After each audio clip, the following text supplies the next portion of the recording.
everyone. Welcome back to the ACCN podcast. I'm your host, Shivani. And I'm Cassandra. And today we're joined by Marine. Cavaillon. Okay. Who will be talking to us on how she made the transition into the climate space. So very exciting conversation to hear her background, her story, and the cool things that she's currently working on. So over to you to introduce yourself. Great. Hey, hi. Thank you for having me. So I'm Marine, and I've been working for the past year for the publication called Green Rising, which is the first publication covering the green economy and climate change in Africa, which was very cool. And well, now that the product is up, I'm also transitioning to a new job still in the climate space. But this was my first proper professional experience in climate, and it just like fulfilled kind of what I was coming and looking for, because I wanted to make my involvement in the climate space way more professional. Mm-hmm. And as we talked about before, I used to have like some initiatives around the climate, and I was just telling you that I was trained as a facilitator for the Climate Fresk, which is this workshop training young and less young people about the ins and outs of climate change. And I had joined demonstrations. I had organized exhibitions, art exhibitions, linking art and climate. So I was doing all this stuff that a bit were side hustles. Mm-hmm.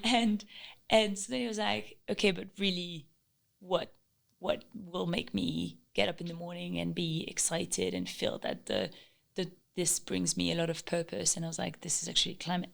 And in September, I think 2023, I can't remember exactly what triggered it, but I had this. I mean, I'm a millennial, so I think for a lot of millennials, it's going to resonate. Is like I had this moment of what we call eco-anxiety, which is suddenly, oh my God, what am I doing? What are we doing? Yeah. We're in the wall.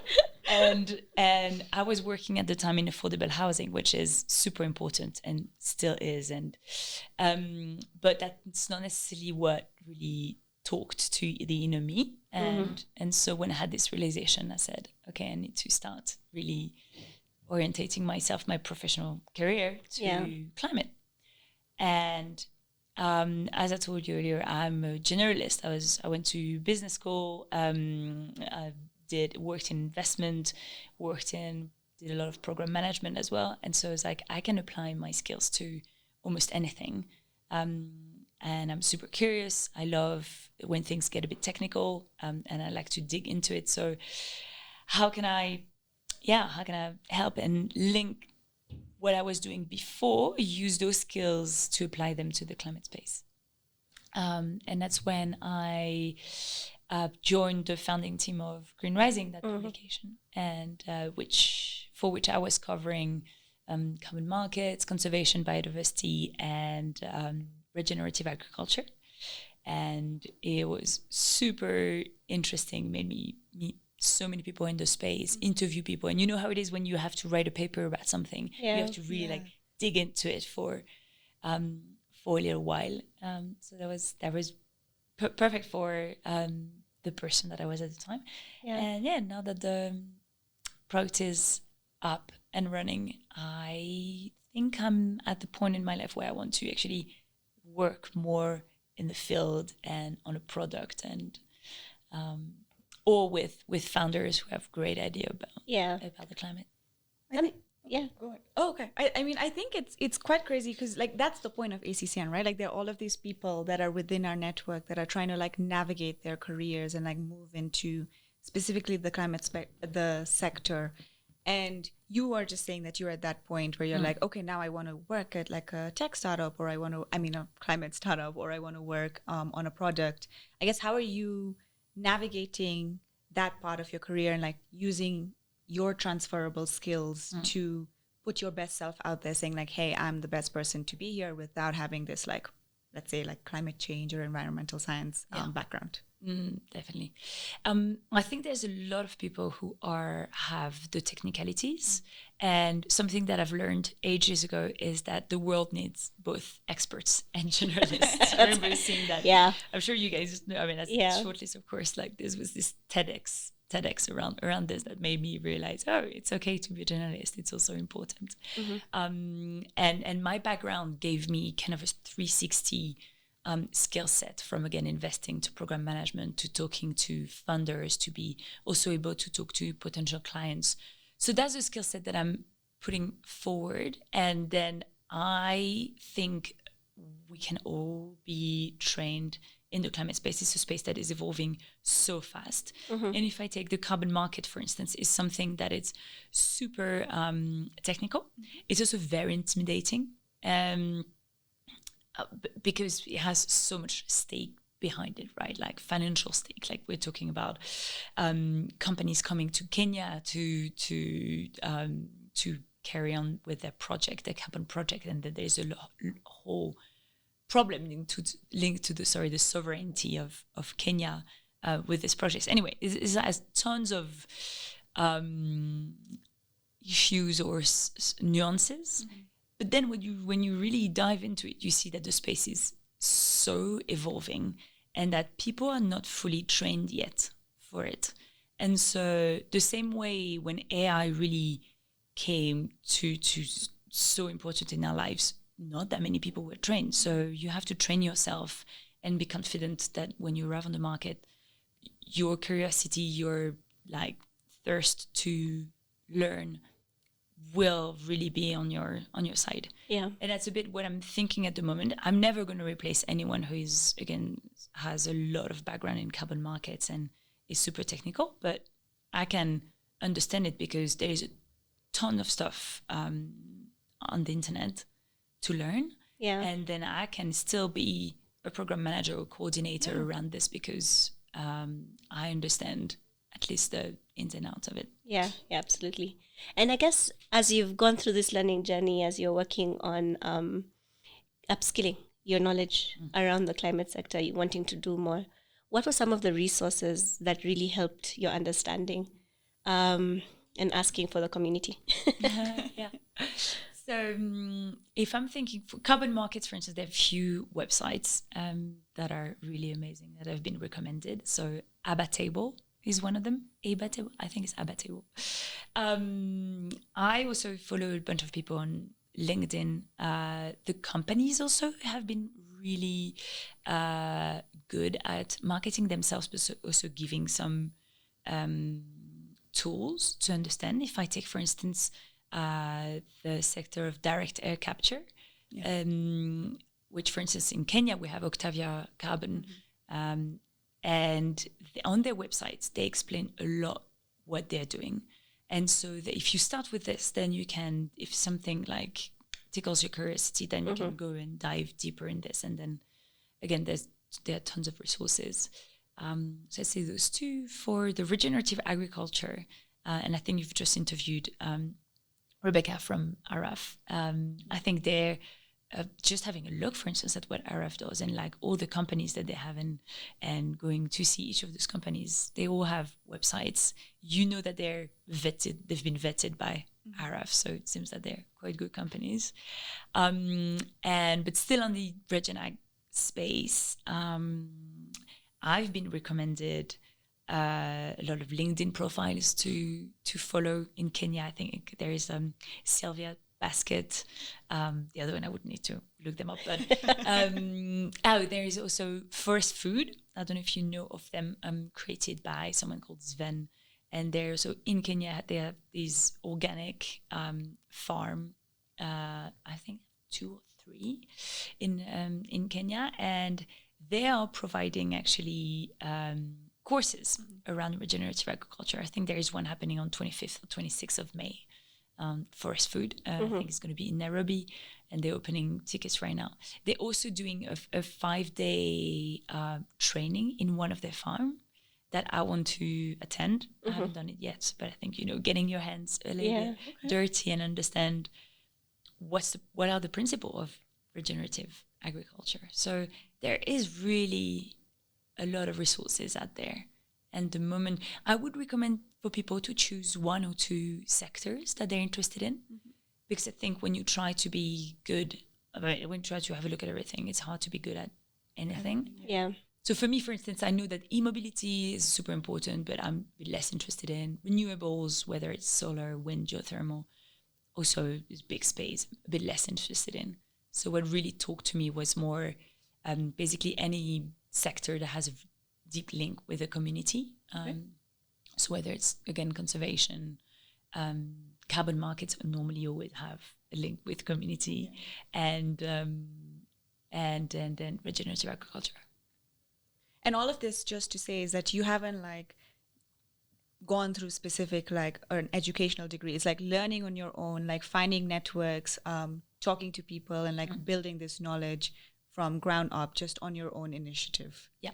Okay. And I guess that's always like very intimidating, I think, when people want to like go into the unknown. Like everyone is always scared to go into the unknown. How did you navigate that? Like how did you take the time to approach people? How did you find the right connections? Like what are your tips and tricks around that, I guess? Interesting. So, well, I was lucky enough that I was working for Green Rising at the time. So it was kind of like, let's choose that topic. And the topic usually came from the news.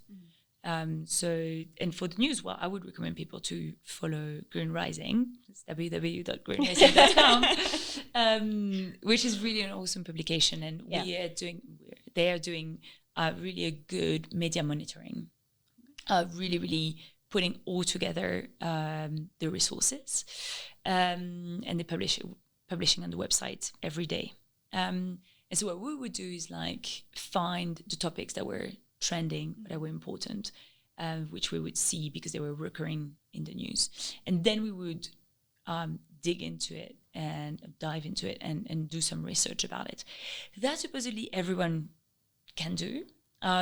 Something that I sometimes do is pick a topic and just take an hour or two and just dive into it and write as if someone was about to read it or read my research, or as if I had to explain it to someone. But for me, that's an amazing way to learn, when I know that I will have to tell someone else.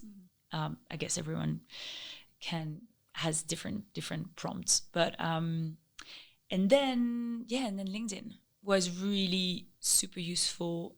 Following company pages, following people in Nairobi are very open there. Also, a lot of events organized by, for instance, funds like Catalyst Fund is organizing, after work events and stuff where you can go, and it's always very intimidating to meet people, that's for sure. So if you know already a bit something in the space and what you can bring to the person, it's kind of cool. Someone also recommended me lately to just go to a person to just have a discussion and don't necessarily ask for something, but just enjoy the conversation. And then people are never going to hand you a job, right? Yeah. But they will recognize that you're curious and you can do things. So, and that's kind of how we met.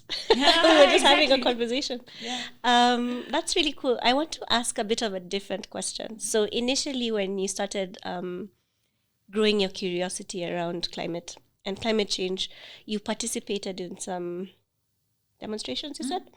And I was just curious as to how you organized yourself into a demonstration, because in the African context, it can be very intimidating for young people to do this, primarily because of safety and things like that, but they do demonstrate and things like that. Yeah.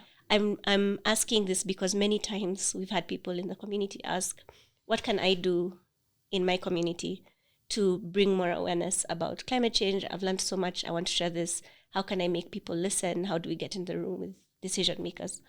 And fundamentally, that's the context from where my curiosity around how you self-organized into being able to advocate so proactively. The demonstrations, there were some in France, where I'm from. And there was this organization that the name escapes me right now, but they were, I think, on WhatsApp groups, people were sharing that this was happening. And I was like, that sounds great. That was during one of the tree planting days, and we went to walk along the Thika Road, which sounds so dodgy.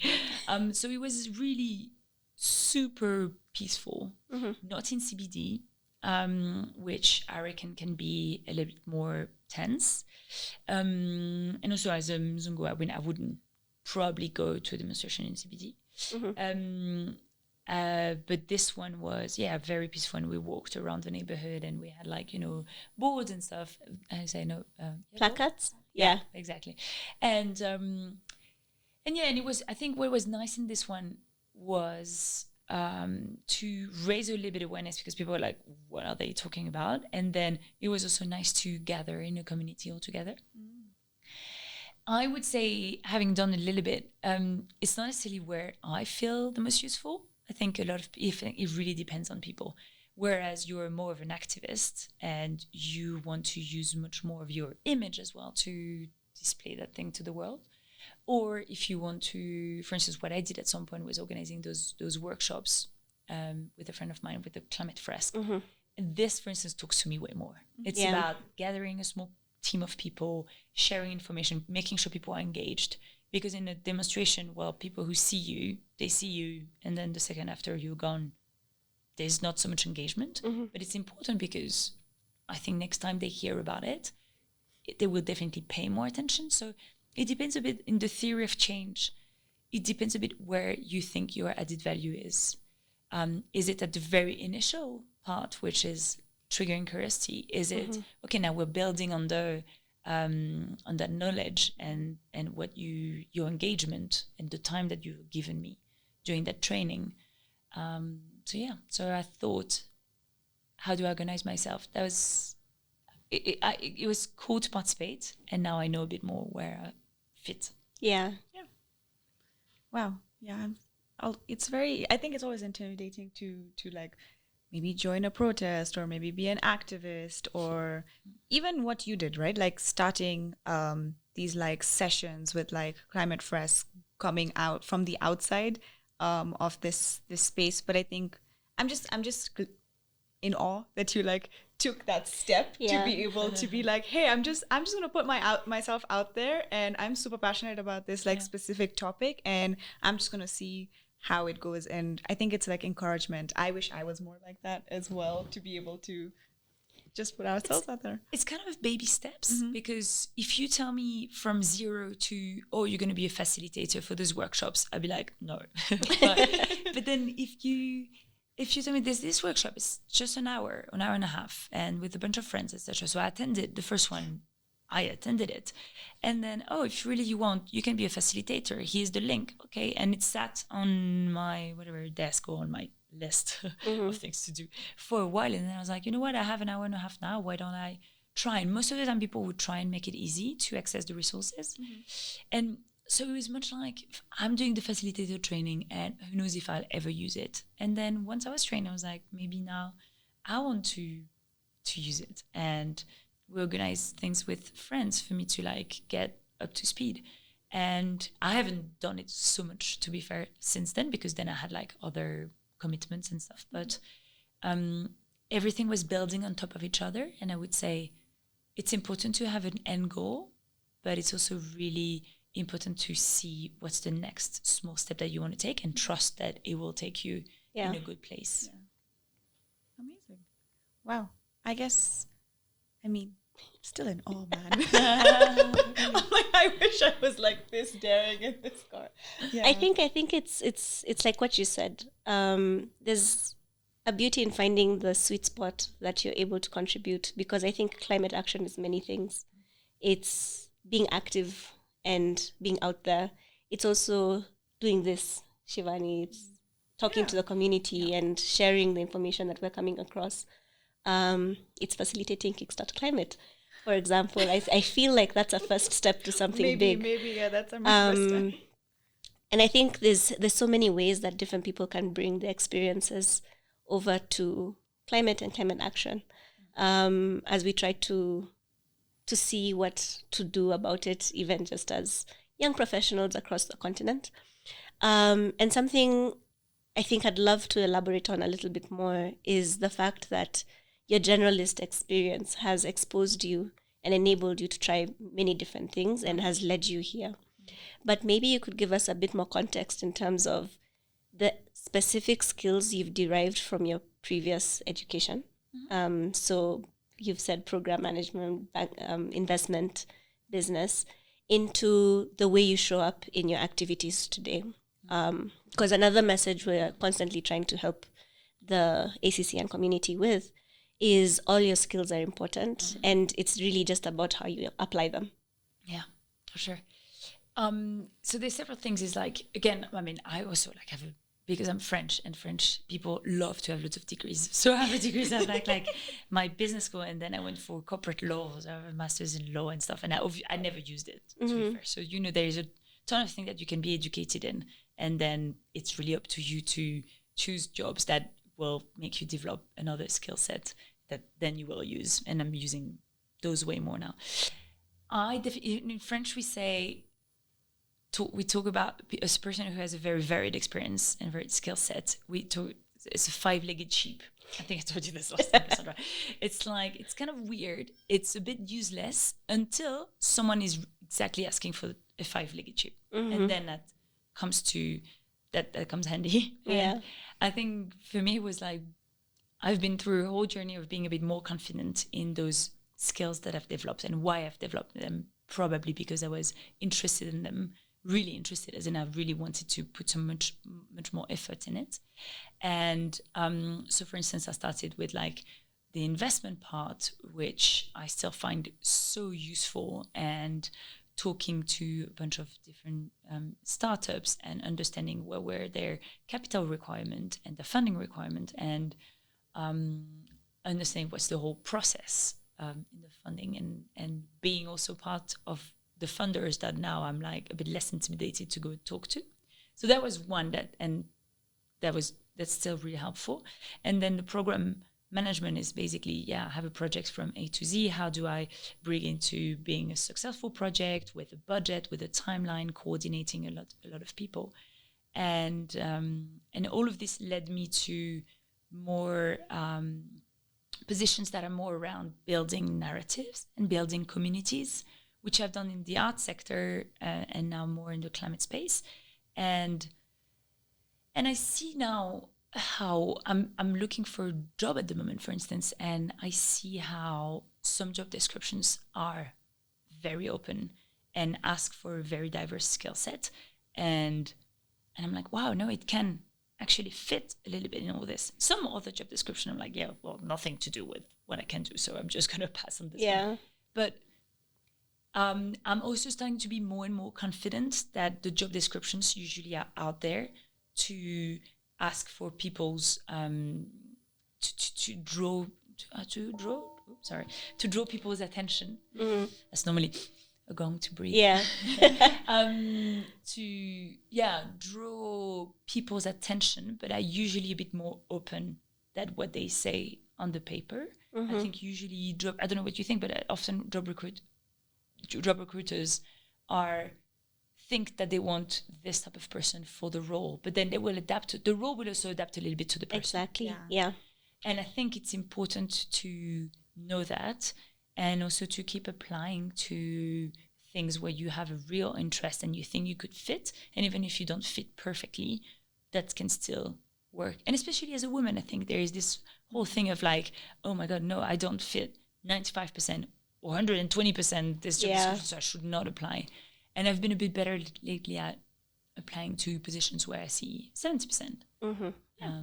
I heard somewhere it should be like 60, but don't quote me. 50. Like, 50, no matter like 5 things out of 10, I'm applying. So we should do the same thing. You know what? I applied at some point to something where I saw the job description, I was reading it, I was like, that sounds great, sounds exactly like me, perfect, I'm going to apply. And then it was for SNV, this Dutch Dutch development organization, and which is great, apparently very innovative and stuff. And it's for country director, and I didn't fully grasp the size of SNV at the point, so I applied to the position of country director, and they told me like, yeah, no, sorry, we're looking for people way more experienced. But I was like, you know what, it doesn't hurt to apply and also get a feeling of what's the seniority of the position that people are looking for. And I think it's important to, we have this climate job board which I told you about, but half the point of having it is to give the ACCN community a chance to see what kinds of jobs there are, to see what the job is asking for, and to measure themselves against it and see what kind of experiences they can seek out